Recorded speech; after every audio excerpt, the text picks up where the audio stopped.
안녕하세요. 오늘도 사연살롱을 찾아주셔서 감사합니다. 서른을 앞두고 아홉수를 제대로 겪은 29살 여자예요. 저희 친정 부모님은 사이가 안 좋으세요. 그래서 전 어려서부터 부모님이 다투는 모습만 보고 자랐죠. 가족 간에 대화도 거의 없었어요. 딱 필요한 말만 하거나 쪽지로 남기는 정도였어요. 그래서였던 것 같아요. 하루빨리 이 집에서 나가고 싶다는 생각을 했던 건. 그래서 앞뒤 안 재고 남친과의 결혼을 서둘렀는지도 몰라요. 남친과 저는 예비 시어머니를 통해 만났어요. 인생의 유일한 낙이 여행이라는 어머님은 세계 여러 도시를 돌며 한 달 살기 중이셨어요. 본격적인 블로거까진 아니지만 각 도시에서 찍은 사진과 간단한 날짜기 정도를 개인 블로그에 올리기도 하시고요. 50 넘은 나이에도 젊은 사람들 못지않게 영어도 잘하시고 체력도 상당히 좋으세요. 장기 여행에도 끄덕 없을 정도로요. 남친은 자기 어머니 블로그에 종종 댓글을 남기곤 했어요. 말투가 어찌나 상냥하고 다정하던지 이런 남자랑 결혼하면 화목한 가정을 꾸릴 수 있겠다는 생각이 절로 들 정도였죠. 게다가 프로필 사진은 연예인 뺨칠 정도였어요. 한눈에 반할 정도로요. 작년부터 계획했던 다낭 여행을 친구들과 휴가 날짜가 갈리는 바람에 깨지면서 저 혼자 떠나게 됐어요. 호텔에서 나와 블로그에서 본 맛집을 찾아다니던 중이었죠. 허름한 로컬 쌀국수집 앞을 지나려는데 마치 연예인처럼 세련된 중년 여성이 혼자 앉아서 쌀국수를 먹고 있더라고요. 어찌나 쌀국수를 맛있게 드시던지 전 맛집은 포기하고 옆 테이블에 자리를 잡고 앉았죠. 한국분이세요? 어머님이 먼저 말을 걸어주셨어요. 그렇다고 했더니 여기 양지머리가 들어간 쌀국수가 특히 맛있다며 그걸 먹어보라더군요. 제가 어떻게 주문해야 할지 몰라서 우물쭈물하니 능숙하게 주문도 대신 해주셨죠. 그게 계기가 돼서 한 테이블에 앉아 쌀국수를 먹으며 이런저런 얘기를 했어요. 알고 보니 여행을 참 많이 다니셨더라고요. 내일은 어디 갈 거냐고 물으시길래 바나일에 가보고 싶은데 혼자 가기 좀 그래서 갈등 중이라고 했어요. 어머님은 무척 반가워하면서 괜찮으면 내일 바나일에 같이 가자고 했어요. 전 당연히 좋다고 했죠. 다낭 시내에서 바나일까지 갔다 오려면 왕복 택시비만 해도 꽤 나오거든요. 택시비도 아낄 수 있고 무엇보다 영어도 잘하시고 베트남 사정에 훤하셔서 고생 안 하고 다닐 수 있으니 일거양득이었죠. 다음 날 바나일 투어를 시작으로 다낭에서 지내는 기간 내내 전 어머님과 함께 다녔어요. 헤어질 때 서로 전화번호를 주고받긴 했는데 사실 다시 보게 될 거란 생각은 안 했죠. 여행지에서 만남은 대개 거기서 끝나잖아요. 근데 한국에 돌아와 보름 정도 지났을까? 어머님한테 전화가 왔더라고요. 그게 인연이 돼서 서울에 와서도 어머님과 자주 만나서 쇼핑도 하고 브런치도 즐겼죠. 그러다 어머님 주선으로 자연스럽게 남친과도 만나게 됐고요. 예비 시어머니는 동년배분들과는 다르게 젊고 세련된 사고방식을 가진 분이셨어요. 여행을 많이 다니셔서 그런지 사고가 깨어있는 분이셨죠. 이런 분을 예비 시어머니로 만난다면 고부간의 갈등은 없을 것 같았어요. 지영씨, 만나는 사람 있어? 없으면 우리 아들이랑 정식으로 만나볼래? 꽤 나이스한 친구야. 봐서 알겠지만 핸섬하고. 어때? 어머님은 제가 마음에 드셨는지 그이와 만나보라고 중간에서 다리를 놔주셨어요. 나중에 알고 보니 남친한테도 저한테 했던 것처럼 절 만나보라고 권했다더군요. 이때부터 어머님은 계획이 있었던 거예요. 그렇게 어머님 소개로 소개팅을 하게 된 남친과 전 얼마 뒤 본격적으로 교제를 시작했어요.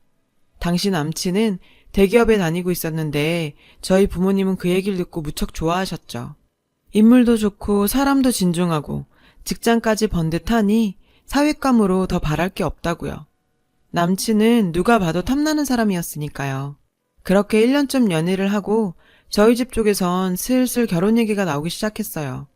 그런데 웬일인지 남친은 자꾸 결혼 얘기를 피하더라고요. 전 솔직히 걱정이 됐어요. 나이는 30을 향해 가지 주위 친구들은 하나 둘 결혼을 하지.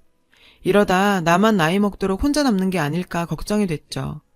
그래서 남친한테 먼저 결혼 얘기를 꺼냈어요. 나 내년이면 30이야. 언제까지고 기다릴 순 없어. 결정해. 나랑 결혼할 생각이 있으면 계속 만나고 없으면 여기서 끝내자. 그러자 남친은 당황하며 왜 마음이 없겠어. 다만 아직은 준비가 안 됐어. 준비 없이 결혼했다가 고생하는 것보단 좀 천천히 하더라도 여유 자금 만들어서 하는 게 낫지 않을까? 자기 나이가 몇인데 아직도 준비야. 그 좋은 회사에서 10년 가까이 벌었는데 아직도 더 벌어야 돼? 얼마나 완벽하게 준비해서 시작하게. 주변을 봐봐. 부모 도움 안 받고 자기 힘만으로 완벽하게 준비해서 결혼하는 사람이 어딨어? 좀 부족하면 어때? 상황에 맞춰가며 하는 거지. 그러니까 너무 무리할 필요 없어. 간소하게 하자. 응? 제가 이렇게 얘기를 하자 남친은 더 이상은 안 되겠다고 생각했는지 솔직히 얘기하더군요. 나 얼마 전에 이직했어. 진작 말하려고 했는데 기회를 놓쳐서 말을 못했어. 이어진 남친의 얘기는 충격적이었어요. 잘 나가는 대기업을 때려치우고 선배가 하는 스타트업 회사에 들어갔다는 거예요. 얘기를 들어보니 규모도 작은 신생회사 같더라고요. 자기야, 도대체 왜? 아니, 그것보다 어머님도 아셔? 응. 뭐? 아신다고? 근데 왜 나한텐 아무 말씀 없으셨지? 어제까지도 만나서 브런치 먹었는데? 솔직히 조금 서운했어요. 자다가 모기에 몇 방 물렸는지, 어제 뭘 먹었는지, 사소한 일까지 다 저한테 얘기하시는 분이 정작 중요한 아들 일만 얘기 안 하셨다는 게 왠지 좀 그랬어요. 전 남친의 새 직장이 궁금하기도 하고 회사 규모가 어느 정도인지 알아보기 위해 야식을 준비했다는 핑계로 회사 근처에 가서 남친을 불렀어요. 직원이 얼마나 되는지 몰라 샌드위치와 음료는 10개씩 준비했죠. 그랬더니 이걸 누가 다 먹어? 이러더라고요. 그래서 어떻게 자기 먹을 것만 사오냐? 다들 같이 먹으라고 산 거야. 남친은 당황한 기색이 역력했어요. 다 퇴근했지. 선배랑 나 둘뿐이야. 그리곤 제가 사무실 구경 좀 하겠다는 걸 극구 말리며 기어코 돌려보냈어요. 이렇게 나오니까 점점 더 의심스러웠어요. 하는 수 없이 집에 돌아와 어머님께 전화를 했어요. 그리곤 남친 이직에 대해 물었어요. 너 걱정할까봐 상준이가 말하지 말라 그랬어. 걔가 원래 독립심도 강하고 책임감도 강한 애잖니. 너 걱정할까봐 그런 거지. 말 안 해서 속상했니? 그런 건 아니지만 근데요 어머니, 선배 회사 규모가 어느 정도인지 아세요? 신생회사란 거 말곤 상준 씨가 도통 얘기를 안 해서요. 나도 잘 모르겠네. 근데 지영아, 너 발리 안 갈래? 이번에 발리 가서 한 달 살게 하려고 그러는데 그 전에 답사 좀 가보려고 말이야. 발리요? 아, 근데 어쩌죠? 저 휴가를 다 써서 힘들 것 같은데요. 한 2박 3일도 안 돼? 네, 죄송해요. 예비 시어머님은 아들 회사 일보다 본인 여행이 더 중요하신 것 같았어요. 아무리 여행을 좋아하신다지만 그래도 자기 아들 일인데 어떻게 저렇게 천하태평인 건지. 제가 서운해하는 걸 눈치채셨는지 어머님께선 절 안심시키려 노력하셨어요. 걱정 마. 그 선배 나도 잘 알아. 대학 때 집에 종종 놀러 왔었거든. 이번에 회사 차린 거 그거 모르긴 해도 몇 년 되면 엄청 커 있을걸. 상준이가 어떤 앤데 대기업까지 버리고 따라갔겠니. 남자는 자고로 모험도 할 줄 알아야 해. 그래야 성공을 해도 크게 하지. 피는 못 속인다고 지 외할아버지를 닮아서 상준이가 사업수완이 좀 있거든. 에휴, 상준이 외할아버지 살아계셨으면 그깟 직장 때문에 걱정하는 일은 없었을 텐데. 외할아버지께선 어떤 분이셨는데요? 사업가셨어. 사업을 아주 크게 하셨지. 나 학창시절엔 내 전용 차랑 전담 기사 아저씨가 따로 있을 정도였어. 그 시대에 말이 되니? 그뿐이니? 연말은 엄마 아빠랑 파리 가서 보내고 오고 그랬지. 와, 정말 잘 사셨나 봐요. 지금은 없어졌지만 나이 든 사람들은 우리 아빠 회사 이름 대면 다들 알아. 꽤 규모 있는 건설회사였거든. 어머님 말씀을 들어보니 남친의 외할아버지 회사는 규모가 어마어마했던 것 같았어요. 하지만 어머님이 미국에서 고등학교를 다니고 있을 때 부모님 두 분이 함께 교통사고로 세상을 떠나셨고 그때부터 이모 집에서 함께 살게 됐지만 도박에 빠져있던 이모부가 어머님 몫의 유산까지 건드리는 바람에 하루아침에 갈 곳 없는 신세가 되셨다고 하더라고요. 그때 아는 사람이라곤 당시 어머님의 가해 선생이었던 상준 씨 아버님 뿐이었대요. 염치불구하고 가해 선생님 자취방에 들어가 지내다가 상준 씨를 갖게 됐고 혼인신고를 하고 살았다고요. 하지만 상준 씨가 초등학교에 들어가던 해에 두 분을 이혼을 하셨고 그때부터 어머님 혼자 아들을 키우면서 사셨대요. 아버님은 연락 안 되세요? 죽었는지 살았는지 알고 싶지도 않아. 어머님께 들은 아버님 얘기는 그게 다였어요. 얼마 뒤 늦은 밤 남친한테서 전화가 왔어요. 혹시 현금 좀 가진 거 있냐고 묻더라고요. 찾아놓은 돈은 없고 캐시카드에 들어있다고 했죠. 그랬더니 그럼 지금 갈 테니 카드 들고 나오라는 거예요. 그럴 거 뭐 있어. 계좌번호 불러. 이체해줄게. 순간 남친이 그러는 거예요. 아직 안전한 통장을 못 만들었어. 그냥 내가 지금 그리로 갈게. 당시 전 안전한 통장이 뭔지 몰랐어요. 나중에 알았지만 그때 이미 남친은 신용불량자가 된 상태였던 거예요. 그리고 며칠 뒤 퇴근 후 집으로 돌아오는데 자꾸 누가 쫓아오는 기분이 들더라고요. 그 후로도 며칠 내내 그랬어요. 그러던 어느 날이었죠. 회사 로비로 처음 보는 여자가 절 찾아왔더라고요. 저한테 확인할 게 있다고 했어요. 이상준 씨 아시죠? 둘이 어떤 사이예요? 그건 왜 묻죠? 그보다 누구세요? 자신은 상준 씨 전 여자친구라고 했어요. 얼마 전 연락 없이 상준 씨 사무실에 갔다가 저랑 둘이 만나는 걸 봤다는 거예요. 그래서 절 미행했대요. 미행하면서 보니까 제가 당했던 것과 비슷한 일을 겪고 있는 것 같아서요. 그쪽도 저처럼 사기당하고 있는 것 같아요. 그 모자한테. 믿을 수가 없었죠. 사기라뇨? 그게 무슨 소리예요? 사기를 당했다면 제가 상대한테 돈이든 물품이든 손해를 입었어야 하는데 전 그런 게 없어요. 아니, 내가 이런 얘기를 왜 듣고 있어야 해? 그쪽이랑 더 얘기하고 싶지 않으니까 가세요. 또 찾아오면 경찰 부르겠어요. 전 자리를 박차고 나왔어요. 그리고 남친한테 전화를 걸었죠. 걔가 자기 회사까지 찾아갔어? 아, 미쳐. 걔 스토커야. 완전 또라이라고. 전에도 내가 사귀는 여자들 찾아다니면서 그런 식으로 내 여친들 떼어냈다고. 아, 접근 금지 명령 나와서 안심하고 있었는데 걔가 널 괴롭힐 줄 몰랐다. 다음에 걔 또 거기 가면 절대 만나주지 마. 알았지? 뭔가 심상치 않은 일이 일어나고 있다는 걸 눈치챈 건 얼마 뒤였어요. 예비 시어머님이 좋아하시는 치즈케이크를 사들고 집으로 향했어요. 현관을 막 들어서는데 안방에서 어머님과 남친 싸우는 소리가 들리더라고요. 도대체 이 돈 다 어디다 썼어요? 설마 그놈이 한 달 살게 하는데 쓴 건 아니죠? 말해봐요. 그럼 어떡해. 한국에 있으면 답답해 죽을 것 같은데. 역마살이 돌아 그런가 안 나가고 있으면 온몸이 다 아프단 말이야. 엄마, 지금 내 상황이 어떤지 몰라요? 내가 왜 잘 다니던 회사 때려치고 그지 같은 데 가서 있는지 몰라 그래요?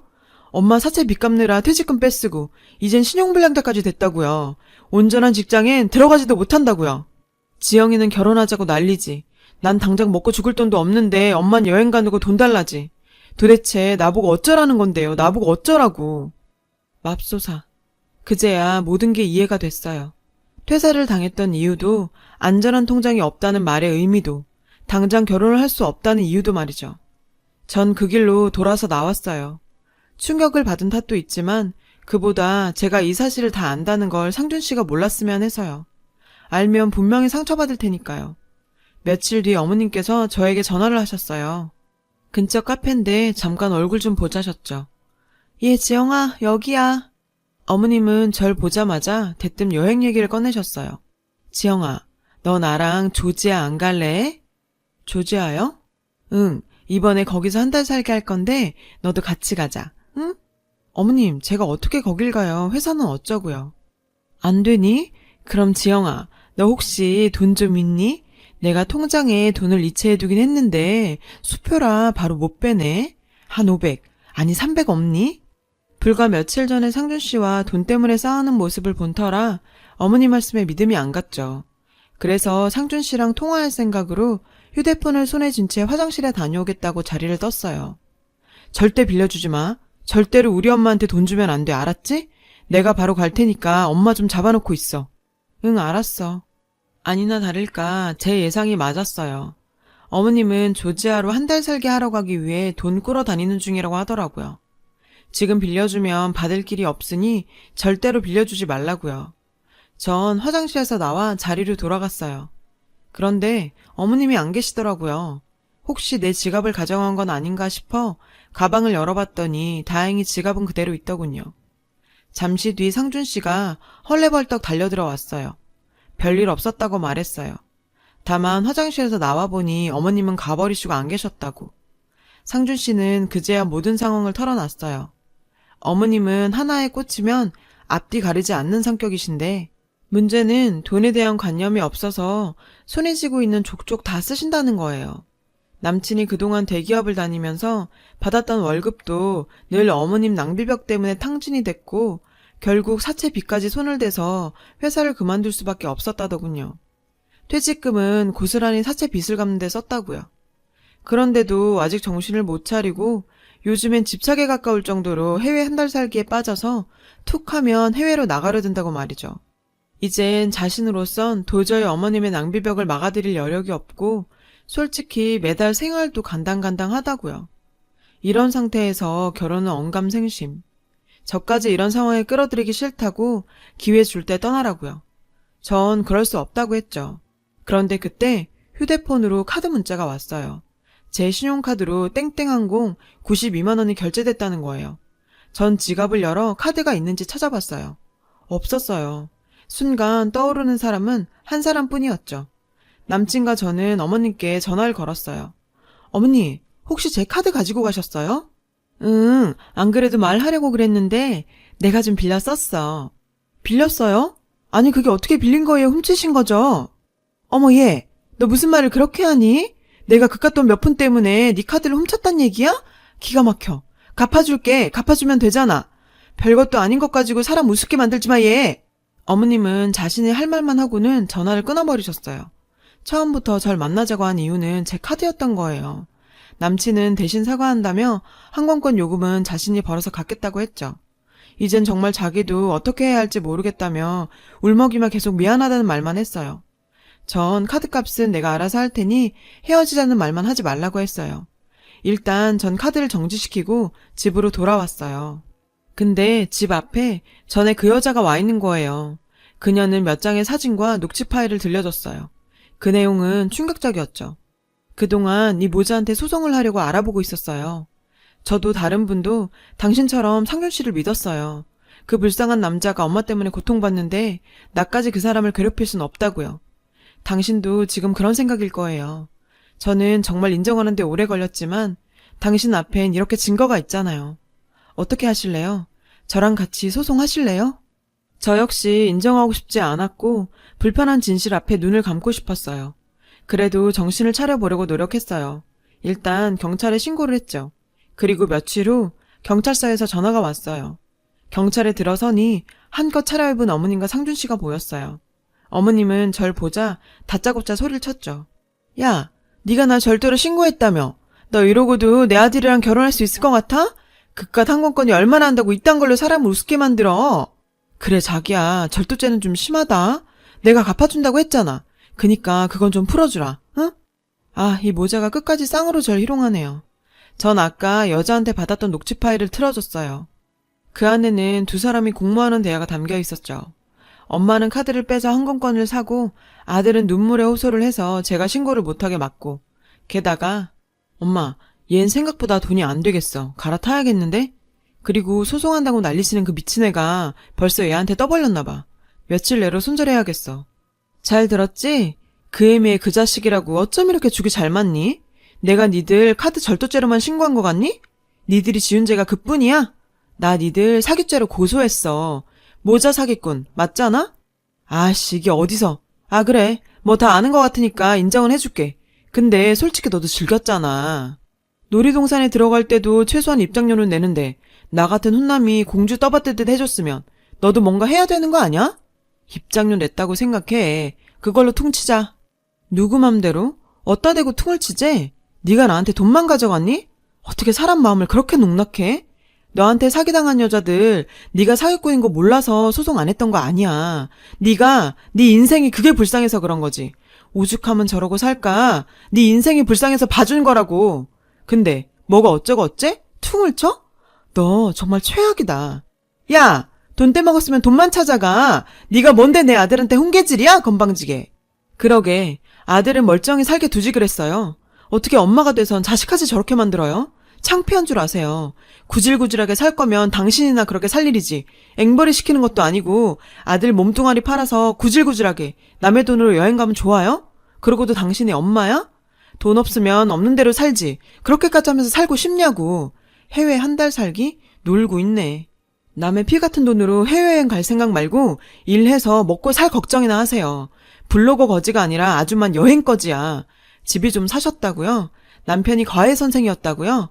그런 창작 실력으로 시나리오나 쓰지 그랬어요? 그랬으면 아들이랑 쌍으로 쇠고랑 차는 일은 없었을 텐데. 당신 아버지 전과 12모이잖아. 그것도 사기로. 남편도 같은 종목으로 현재 복역 중이고. 어쩜 이렇게 찰떡으로 끼리끼리 잘 만났나 몰라. 이왕 이렇게 된 거 빵에서 가족 상봉이나 하세요. 이 모자한테 당한 저 정도의 피해는 약과였어요. 사기를 당했던 다른 여성 두 분은 금전적 피해가 꽤 됐죠. 저도 힘이 되어주고자 같이 소송을 진행했어요. 아직 판결은 나지 않았습니다. 증거가 있으니 적어도 무죄 판결은 안 나겠죠. 근데 이번 일을 겪으면서 깨달은 게 있어요. 내가 내 가족을 사랑하지 않으면 나 역시 그 어디에서도 사랑하는 가족을 만들 수 없다는 걸요. 가족을 버리고 새 가족을 만들려 했던 제 어리석은 마음이 지금에 와서야 후회가 되네요. 오늘부터는 부모님과 대화를 시도해 봐야겠어요. 시간이 걸리겠지만 그래도 가족이니까 언젠가는 서로 마음의 문을 열 수 있겠죠? 지금까지 제 사연을 들어주셔서 감사합니다. 여러분, 사연 댓글에 응원과 현명한 조언 부탁드려요. 좋아요와 구독은 저에게 큰 힘이 됩니다. 오늘도 좋은 일 가득하세요.